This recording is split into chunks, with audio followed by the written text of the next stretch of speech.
Telangana United medical and health employees workers union ఆధ్వర్యంలో హుజూరాబాద్ పట్టణంలోని ఆర్య ఆసుపత్రిలో కార్మికులు నిరవధిక సమ్మెకు దిగారు. గత 6 నెలలుగా పెండింగ్ లో ఉన్న తమ జీతాలను వెంటనే చెల్లించాలని, అదనంగా 4 శానిటేషన్ వర్కర్లను కేటాయించాలని వారు డిమాండ్ చేస్తున్నారు. ఈ సందర్భంగా సమ్మె చేస్తున్న కార్మికులు మాట్లాడుతూ ఆసుపత్రిలోని బాత్రూంలు, టాయిలెట్లకు ప్రత్యేక వర్కర్లను నియమించాలని కోరారు.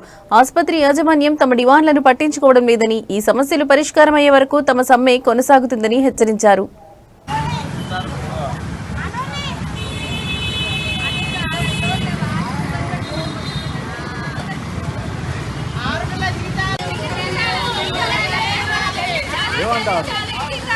ఎవరు వాళ్ళే అనుకుంటారా? ఒక్కరంటే అందరూ అనాలి, ఒక్కరు అన్న తర్వాత అందరూ అనాలి.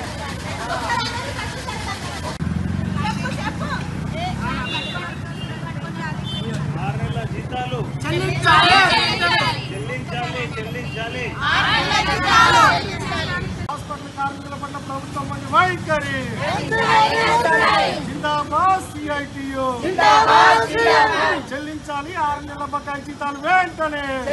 జిల్లా హుజూరాబాద్ ప్రాంతీయ ఆసుపత్రిలో పనిచేస్తున్నటువంటి మరి sanitiser worker, patient cares worker సంబంధించి గత 6 నెలలుగా మరి జీతాలు పెండింగ్ పడ్డాయి.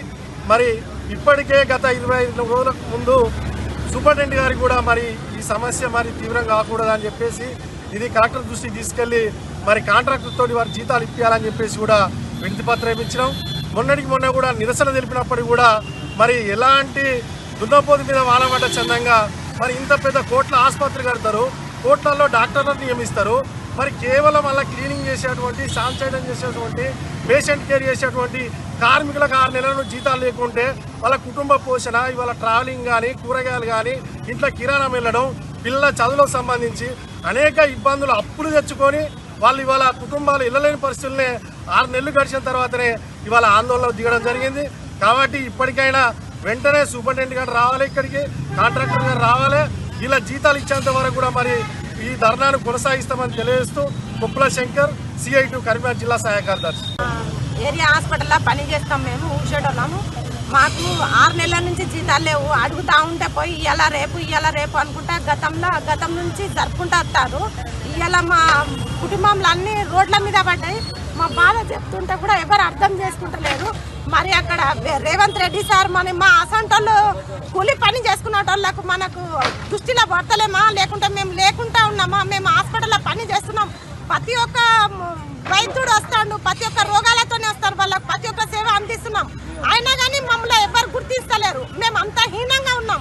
మేము అనేది ఏంటి అని రోడ్డు మీద కూర్చుంటాం, మీకు అందరికి అర్థమవుతుంది అని మేము రోడ్డు మీద కూర్చున్నాం. మా బాధ అనేది ఎవరికి అర్థమవుతలేదు. ఏ పొలిటికల్కి అర్థమవుతలేదు, ఏ డాక్టర్కి అర్థమవుతుంది, ఎవరికి అర్థమవుతలేదు.